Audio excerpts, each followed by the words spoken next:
Boa noite. Bom estarmos reunidos para adorar o Senhor. Já entoamos cânticos, fizemos nossos pedidos, agradecimentos e agora já vamos nos dedicar à oração. Nós queremos nos nossos devocionais continuar meditando sobre a vontade de Deus. Nunca se esgota o tanto que nós precisamos estudar sobre a vontade do Senhor. O que vimos no ano passado sobre a vontade de Deus é a base. É entender sobre a vontade dos decretos de Deus, que nós não temos controle sobre isso, nunca vamos saber, porque Deus decretou na eternidade passada, está se cumprindo. Então, o que aconteceu hoje na sua vida, deste segundo para trás, foram os decretos de Deus se cumprindo. E você teve uma certa liberdade, óbvio, mas orientado pelos decretos de Deus. Mas temos a vontade de Deus revelada, que é a vontade dos preceitos, que são os mandamentos de Deus. Pronto, muito simples, aprendemos isso, é uma bênção. Mas existem as áreas complexas da vida. Existem as áreas que nós chamamos de cinza. E aí é que nós queremos descobrir a vontade de Deus. E achamos que vamos descobrir a vontade do Senhor através de algumas práticas que surgiram na igreja evangélica, mas que não estão na Bíblia. Uma prática esdrúxula de descobrir a vontade de Deus é você abrir a Bíblia, pegar um versículo ali e ler aquele versículo e interpretar que é a vontade de Deus para a minha vida hoje, agora. Isso é muito perigoso, né? Muito complicado. Até muitas livrarias criaram a caixinha de promessas. Você já ganhou uma caixinha de promessas? Quem já ganhou? Ganhou, muitos ganharam. Caixinha de promessas de um versículozinho. Qual a promessa para o dia de hoje? Aí tira lá o versículo. Essa é a promessa de Deus para a minha vida hoje. Caixinha de promessa. É o similar do biscoito da sorte. Só que o biscoito da sorte é chinês, a caixinha de promessa é evangélica. Isso não revela a vontade de Deus, certo? E tem outros mais complexos, como, por exemplo, a emoção. Eu sinto que a vontade de Deus é eu ir para o seminário, me preparar para a obra. Tudo bem. Primeira tarefa antes de você ir para o seminário, procure na Bíblia, onde é que diz que é assim que a gente vai se preparar para a obra do Senhor. Sentindo. Não é verdade? As emoções, as nossas emoções, elas não determinam a vontade de Deus nas nossas vidas.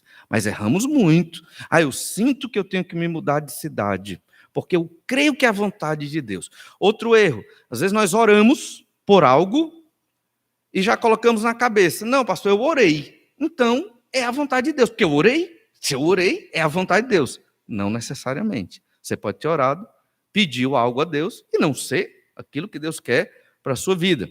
Então, temos que agora estudar como aprender, perceber a vontade de Deus, obviamente sem previsões, sem adivinhações, mas com sabedoria. Encerramos a quarta-feira última, em que eu estava meditando sobre a vontade de Deus, falando sobre sabedoria. Só se sabe a vontade de Deus quem tem sabedoria de Deus.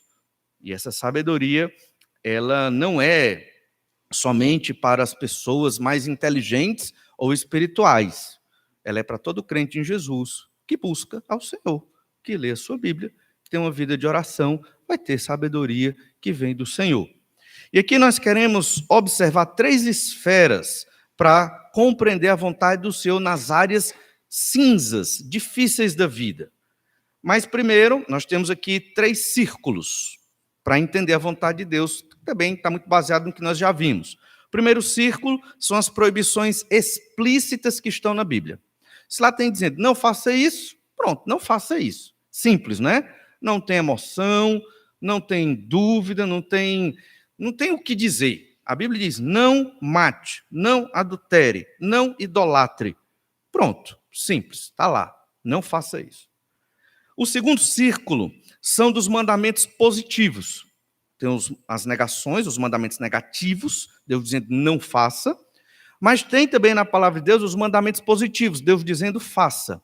E aqui existem algumas situações complexas, porque Deus diz e manda que façamos muitas coisas, mas e quando essas coisas convergem no mesmo momento e no mesmo tempo? Eu vou ter que escolher.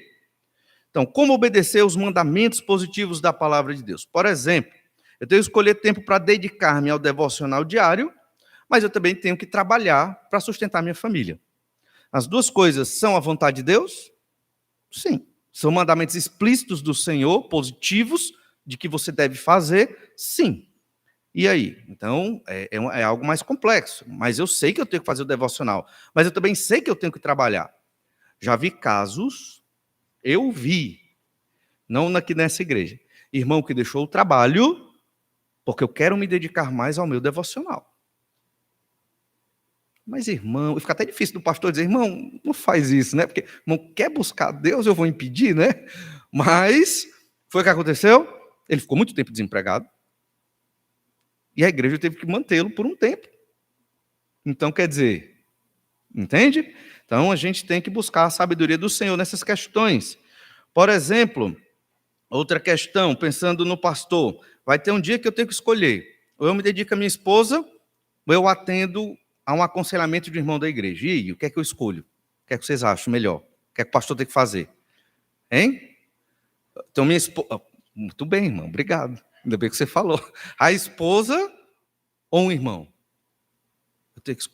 Digamos que não tem outro dia, não tem outro momento, eu vou ter que escolher. Eu vou escolher minha esposa.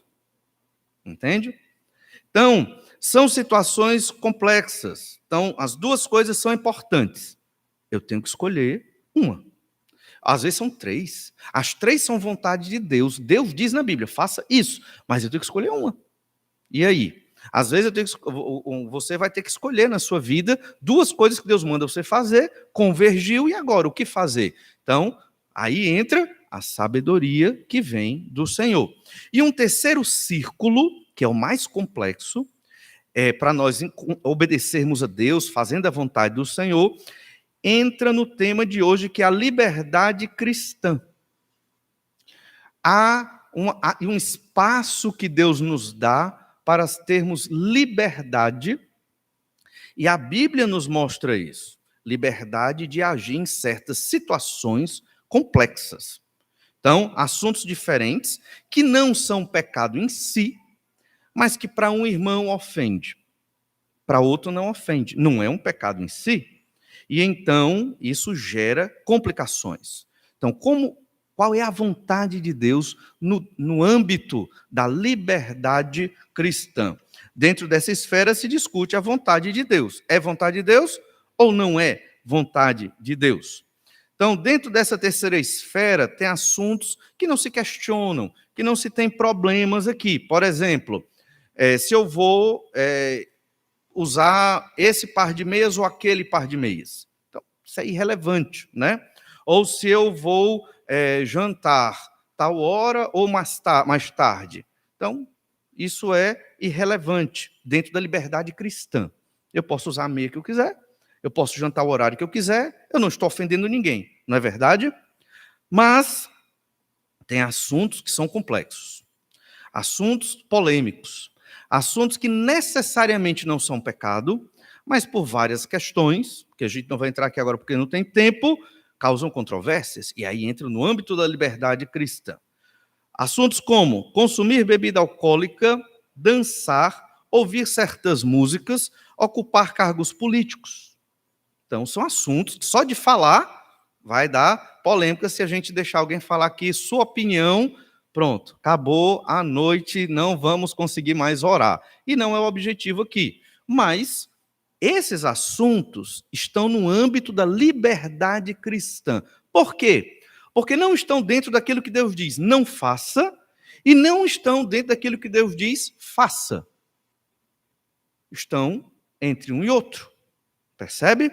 E aí entra a liberdade que Deus nos dá de julgar as coisas, segundo a sabedoria que o Senhor nos dá. A vida não é tão simples. Se nós achamos que a nossa vida ela se resume ao sim e ao não, ao certo e ao errado somente, nós estamos sendo ingênuos. Principalmente a vida do crente. Existe o certo e o errado. Eu não estou dizendo que não existe. Mas eu estou dizendo que entre o certo e o errado existe muita coisa e que nós temos que julgar se vamos fazer ou não vamos fazer, o que é a vontade de Deus ou o que não é a vontade de Deus, dentro deste âmbito do que nós chamamos de liberdade cristã. Essa liberdade cristã é a liberdade da consciência do homem. Ninguém manda na consciência do ser humano. Cada ser humano, com a sua própria consciência, toma suas decisões. E ninguém vai obrigar você a tomar uma decisão que você não quer tomar. Só que, obviamente, o objetivo é que você tome uma decisão dentro da vontade de Deus, com a liberdade que Deus lhe deu. Um dos argumentos que eu usei com relação a muitos pecados dentro da universidade, evangelizando pessoas que não creem no Senhor Jesus e que não querem nem saber, né, da Bíblia, foi exatamente este. Deus te deu liberdade. Deus deu liberdade para você escolher essa vida que você está querendo. Deus te deu essa liberdade. Você é livre para fazer isso. Olha que Deus bom, que Deus maravilhoso. O Senhor nunca veio e lhe obrigou a seguir Jesus. Obrigou? Aí a pessoa que eu estou pregando o evangelho diz, não, Deus nunca apareceu, ninguém nunca. Talvez alguém veio e obrigou, tentou obrigá-lo, né? Mas Deus nunca. Então Deus te deu liberdade. E aí se começa a falar sobre o Senhor. Deus dá liberdade, no entanto, existe uma cobrança e uma responsabilidade, porque Ele é soberano sobre tudo. E é aí que você tem que pensar, se a liberdade que Deus lhe deu, você está usando bem. E aí você prega o evangelho. Pelo menos ele me escutou, né, até a metade. Então, Deus dá liberdade. Se Deus dá liberdade ao ser humano para escolher uma vida de pecado, quem sou eu para tirar a liberdade da consciência de alguém? Já pensou nisso? Eu posso tirar a liberdade da consciência de uma pessoa? Não. Pela palavra e pelo Espírito é que nós tomamos as decisões dentro da nossa liberdade de consciência. Certo autor disse, Deus é o Senhor da consciência e sua palavra é a regra, de que regras humanas não devem prender a consciência e que é pecaminoso sujeitar-se a tal escravidão. Algumas igrejas preferem colocar regras humanas para impedir o crente de usar a sua consciência. Temos que nos vestir com modéstia e com decência. Esse é o ensino da Escritura. Então, precisamos colocar os modelos de vestimenta aqui no mural? Onde está a consciência? Entende? Então, nós temos que exercitar a consciência. Uma consciência moldada pela palavra e pelo Espírito Santo. Isso aqui é só um exemplo. E então, aqui podemos entrar na questão dos escândalos. Porque quando, muitas vezes, eu não tenho sabedoria de Deus para exercitar a liberdade da minha consciência em assuntos complexos, como aqui, questão de política, questão de música e outras questões mais, o que é que acontece? É o escândalo. E aí eu prejudico um irmão, estou levando aquele irmão a escandalizar. E o que é que nós entendemos disso? Os escândalos por tal prática não podem tornar pecaminoso o que a Bíblia não coloca no primeiro círculo.